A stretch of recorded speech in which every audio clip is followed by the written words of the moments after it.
How's it going, you hooligans? We have some breaking news. I decided to make a video on it because I guess I have some thoughts, and I guess maybe some of you guys wanted to hear them, but good old Paul Menard is retiring at the end of the season, and Guido Gang has succeeded. Our master chief leader is heading to Wood Brothers Racing, and hopefully he can replicate what Ryan Blaney did there not too long ago, win a few races and make his name in not a top level ride, but equipment that hopefully can see Dibenedetto prove himself in the top series of NASCAR.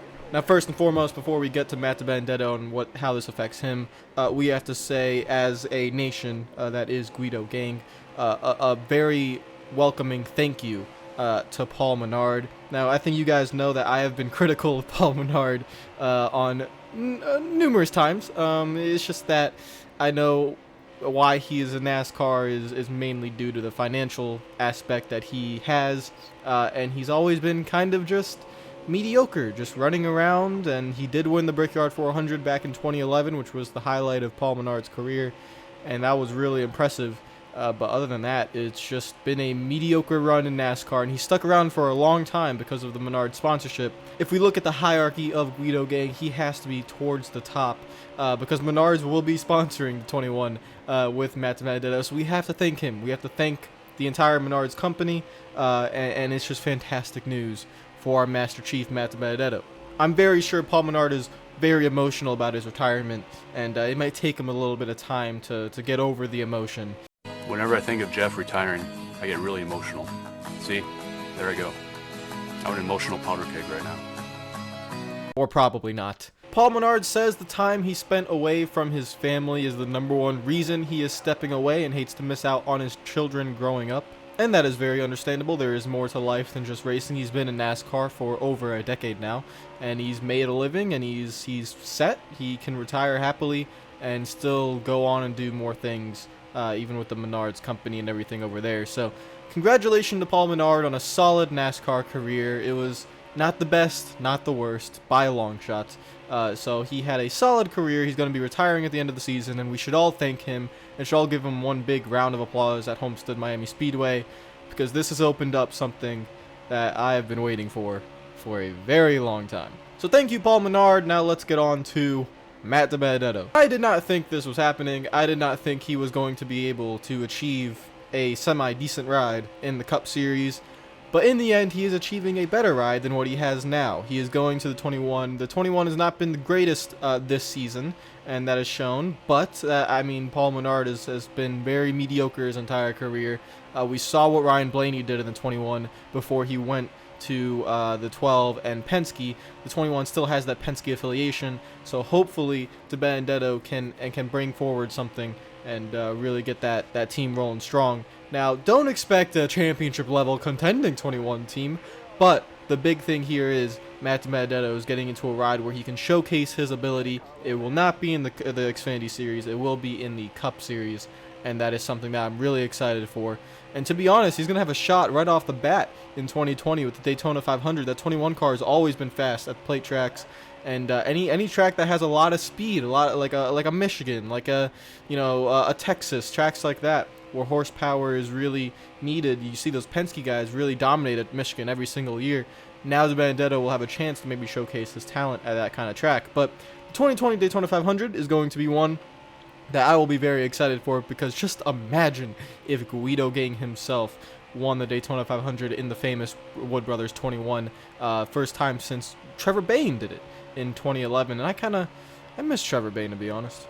But this is massive, massive news for Matt Dibenedetto. As you guys know, I have been a huge advocate of him getting a top-level ride in NASCAR, especially him. Maybe I'm not as vocal about guys like Ross Chastain or Cole Custer.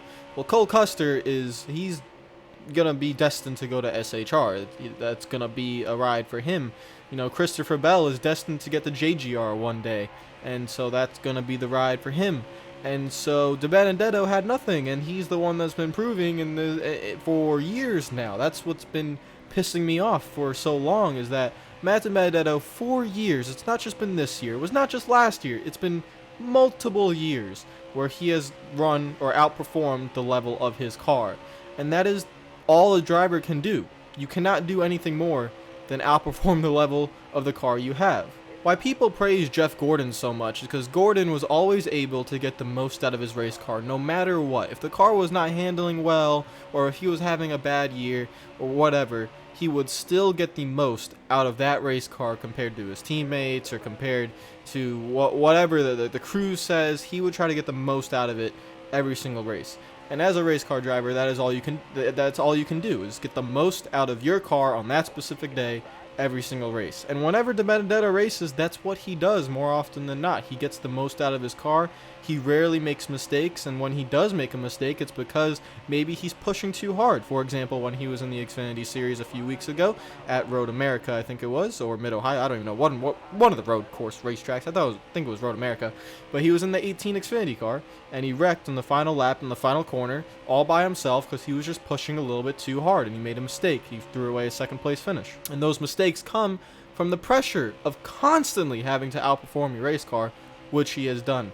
He should have won Bristol. Unfortunately for Ryan Newman giving him the damage on the left front, he did not win Bristol. And the fact that he even was competing for a win in the 95 car at Bristol shows the talent that Dibenedetto has. So I'm looking forward to Matt Dibenedetto in the 21 putting forth a playoff charge and hopefully making the playoffs next year, because we all know 16 drivers is way too much, and he will have a chance to make the playoff because he'll be battling guys like Ryan Newman and whoever's probably in the 41 if Suarez doesn't improve, and I don't know, sadly Jimmy Johnson again. Jesus Christ, Jimmy, please get better. And again, we have to say a massive thank you to team co-owner of Wood Brothers Racing, Eddie Wood, and again, another massive thank you to Paul Menard, because again, as much crap as I give Menard for just being kind of his entire career, he is a nice guy. He does understand racing, and this is going to show why. Because when team co-owner Eddie Wood said, "Who do we get?"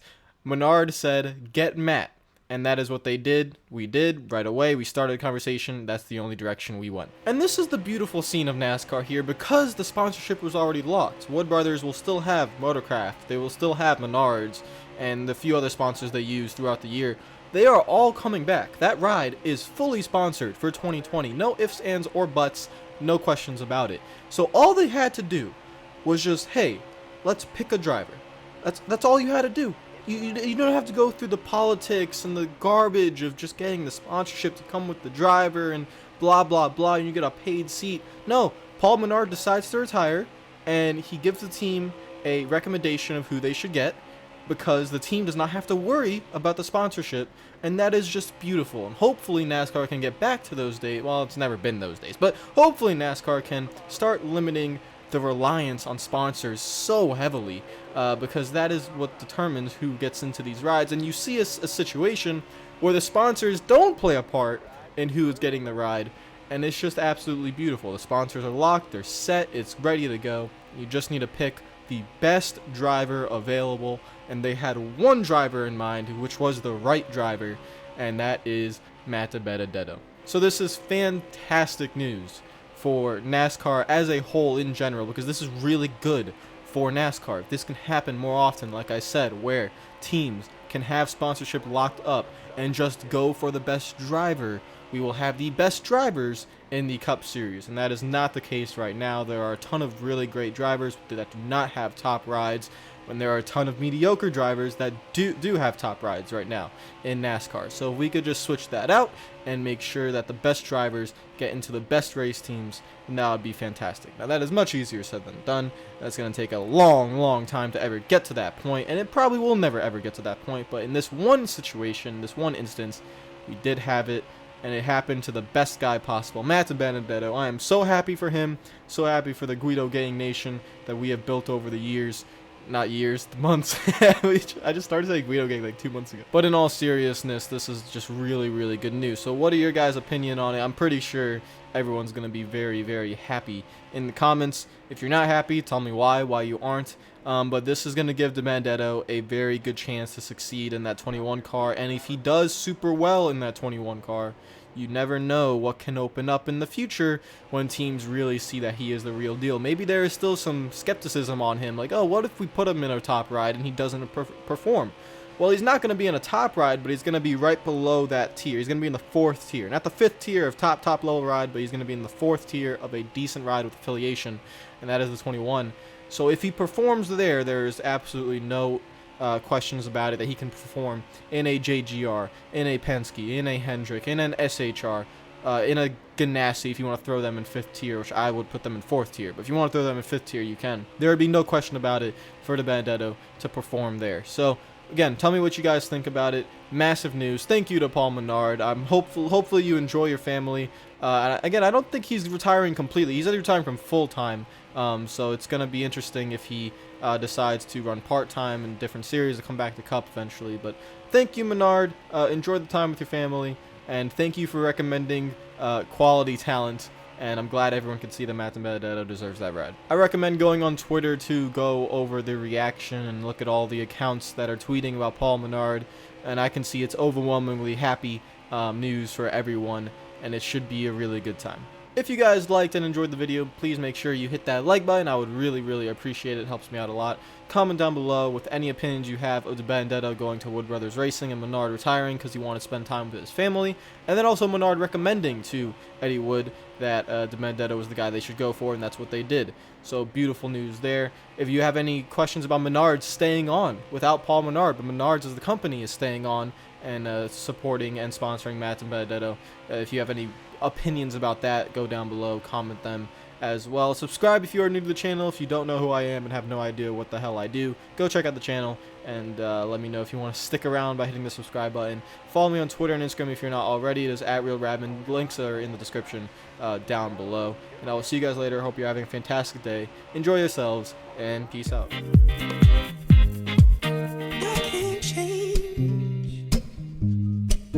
Even if I tried, even if I wanted to, and I can't change.